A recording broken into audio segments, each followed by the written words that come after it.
Hello les gens, nous sommes à Parthenay pour un nouveau tournoi de Béour. Et pour cette troisième vidéo dédiée au sujet, après avoir découvert ensemble le sport et également sa pratique côté féminin ou encore le pro fight, nous découvrirons ensemble la fonction d'arbitre avec Benoît de l'équipe de Diexaï. On en profitera aussi pour aller prendre des nouvelles des copains. On ira rencontrer ensemble Gabriel, le capitaine de l'équipe. Bienvenue sur notre chaîne, vous êtes sur Rod & Roll.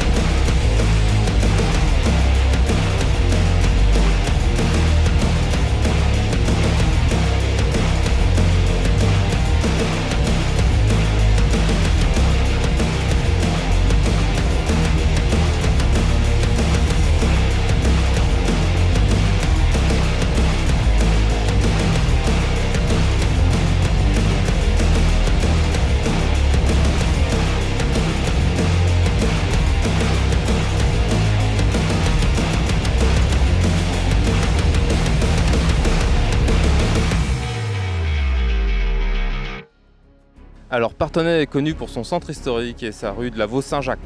La première édition des médiévales occupait le centre ancien. Et au-delà des visites gratuites, il y avait de nombreuses animations de proposer. Et puis ce dimanche matin, nous nous sommes promenés dans son marché artisanal.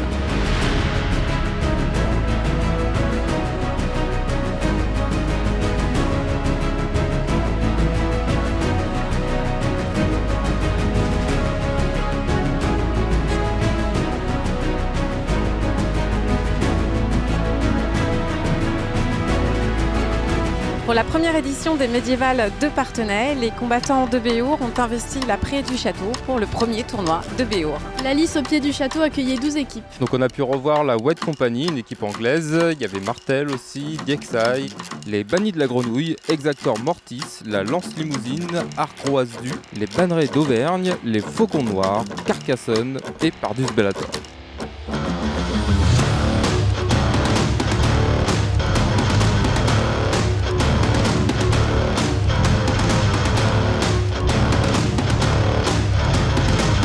Côté des résultats, et c'est sans surprise que la White Company a remporté le tournoi.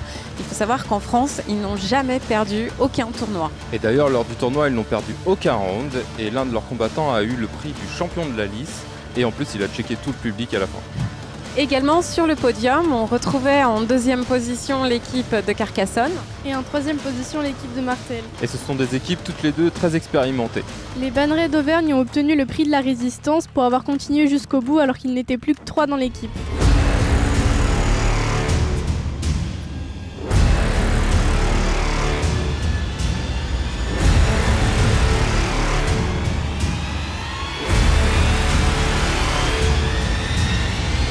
Les conditions de ce week-end étaient difficiles. Avec la chaleur, la terre était sèche et la lice avait du mal à tenir en place avec l'assaut répété des combattants. Avec ces conditions difficiles, plus quelques blessés, certaines équipes se sont retrouvées à effectif réduit. Mais il faut noter quand même un grand fair play lors de ce tournoi où plusieurs équipes adverses ont réduit leur propre effectif pour équilibrer les combats. Et malgré tout, à la fin du tournoi, 3 équipes ont dû déclarer forfait.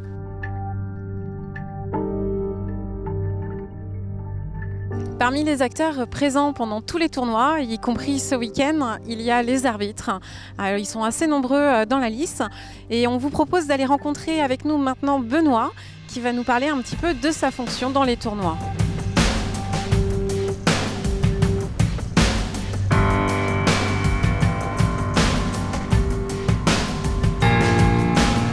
Alors je suis avec Benoît qui est l'arbitre de Diexaï. On a appris qu'il y avait à peu près un arbitre par équipe. Pourquoi est-ce que tu as choisi d'être arbitre plutôt que combattant? Alors moi j'ai choisi d'être arbitre à cause d'une blessure au travail.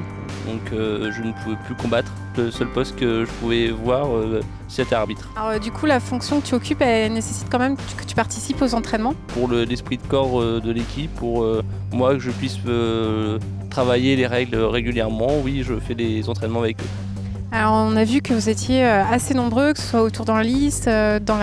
On s'imagine que ça doit peut-être pas forcément évident à comprendre comme formation, que ça doit être assez long à mettre en œuvre. Est-ce qu'aujourd'hui tu es toujours en formation ? Alors oui, on est toujours en formation parce que les règles évoluent avec le temps. J'ai fait que de l'arbitrage de touche pour le moment, je ne suis pas encore rentré en liste, donc c'est encore une mise en situation différente que l'arbitrage de touche. Alors quand tu es en arbitrage de touche, j'imagine que tu es alerte sur tout ce qui peut se passer. C'est quoi les consignes en fait que tu reçois par rapport à ce que tu fais ? Il faut vérifier les coups interdits, donc les coups à la nuque, derrière les genoux, aux pieds, aux parties génitales.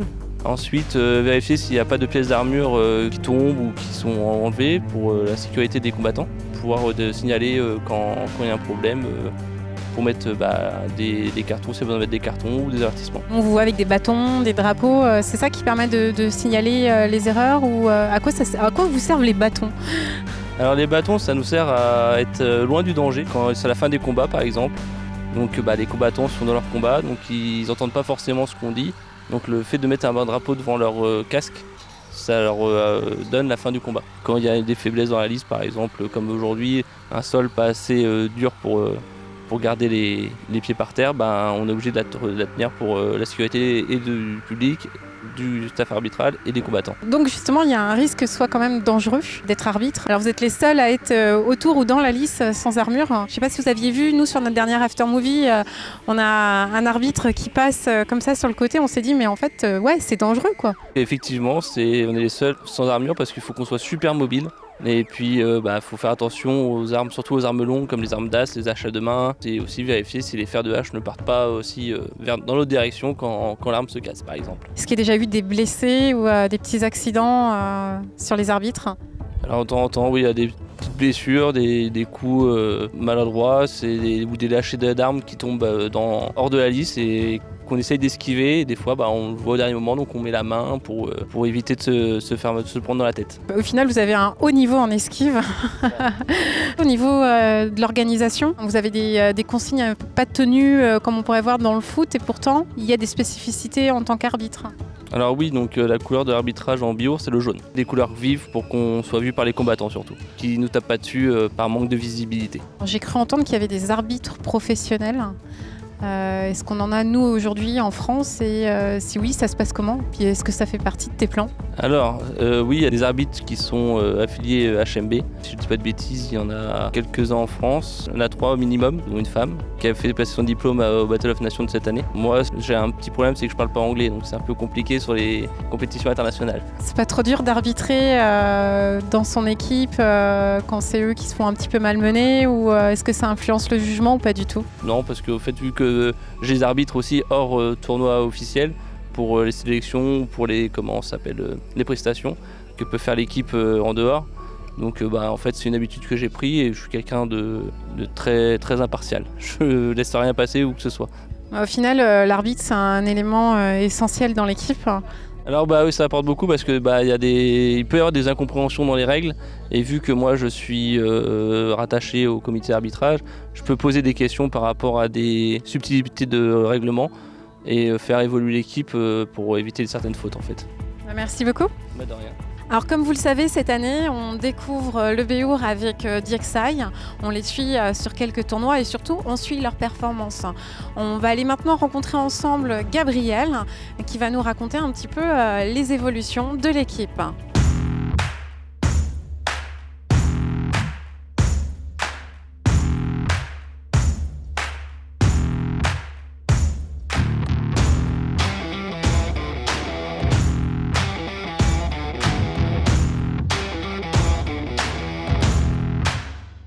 Alors bonjour, DXI Normandie Béour, l'équipe normande de Béour en Normandie.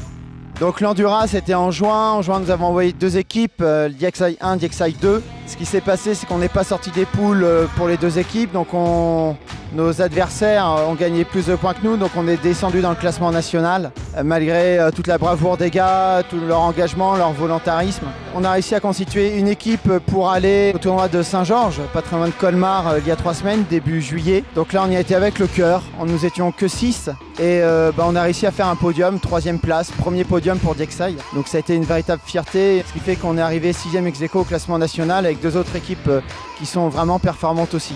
3 semaines plus tard, on se retrouve ici, donc à Parthenay. Parthenay, donc pas mal d'équipes, de grosses poules. Donc on sort tranquillement des poules pour l'équipe 1 en arrivant 3e sur 6. derrière des équipes qui sont vraiment très fortes. L'équipe 2, elle, sort des poules, bien malgré elle, grâce à 2 abandons. Elle se donne, vraiment elle a très bien progressé. Ils ont donné, mais à chaque fois sans remplaçant. Ils ont été spectaculaires. Et puis ensuite, voilà, on a été taquinés les plus forts, qui nous ont bien appris à chaque défaite qu'on a eue contre eux, mais ça nous a permis, toujours avec le cœur, d'aller gagner cette 4e place aujourd'hui au tournoi de Parthenay, qui confirme en fait notre podium d'il y a 3 semaines. La rage que l'on a d'avancer, la rage qu'on a de progresser, toujours dans l'humilité, dans la simplicité, dans le goût de l'effort, et surtout dans cette fraternité d'armes qui caractérise ce qu'est DXi Normandie Béhour. Donc on est très contents.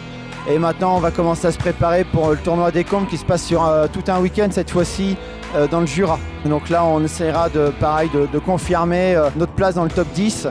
Le but du jeu pour nous, c'est d'aller taquiner la 6e et 5e place en allant se battre jusqu'à Tourcoing en novembre prochain. Il reste maintenant 3 tournois dans l'année pour cette année 2019 pour le championnat de France. Et il va falloir compter avec nous. Ouais. Et voilà, notre revue du tournoi de Parthenay est terminée. N'oubliez pas notre page Facebook. On laisse pas mal d'after-movie, que ce soit des événements comme vous en voyez pas mal sur la chaîne, ou aussi des médiévales ou des tournois. On laisse les condensés de nos meilleures images. N'hésitez pas à mettre un petit pouce bleu et à vous abonner si ce n'est pas déjà le cas. Et surtout, restez pour le bêtisier. Et puis, on vous dit à une prochaine sur la chaîne. Bonjour. Hier, c'était mon anniversaire. Comme vous ne m'avez pas fait de cadeau, vous allez vous abonner à mon compte Instagram. Amandine, t'as quel âge? 16 ans aujourd'hui. Ah, on a tous cru que t'avais 10. Bon anniversaire, Amandine. Elle a 12 ans aujourd'hui.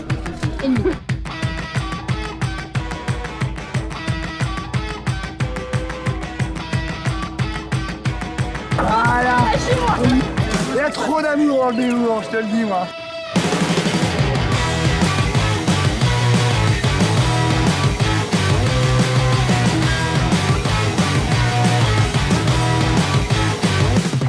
Qu'est-ce que c'est? Tu passes à la télé, il faut que tu te tiennes un petit peu. Parthenay particulier à trouver. Parthenay particulière. Eh oui, Parthenay particulier, cherche Parthenay particulière.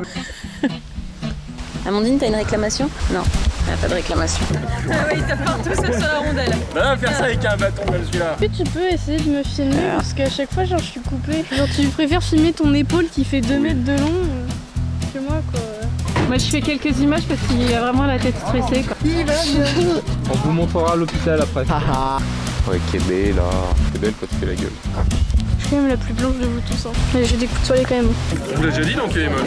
Je crois qu'on lui dit à tous les tournois qu'il est moche. Ah mais c'est pas la mienne. On veut savoir combien il a fait en millilitres. Ah ouais, c'est combien en millilitres? 1328 millilitres. Elle a une corne de licorne pour son anniversaire. Mais ça se voit pas la caméra. Là on voit, regarde bien. C'est mon fake. Ça pousse. Elle est en train de pousser. Attends, vas-y, on va illustrer le fait que tu pètes des paillettes aussi. Elle pète des paillettes. Gun smile.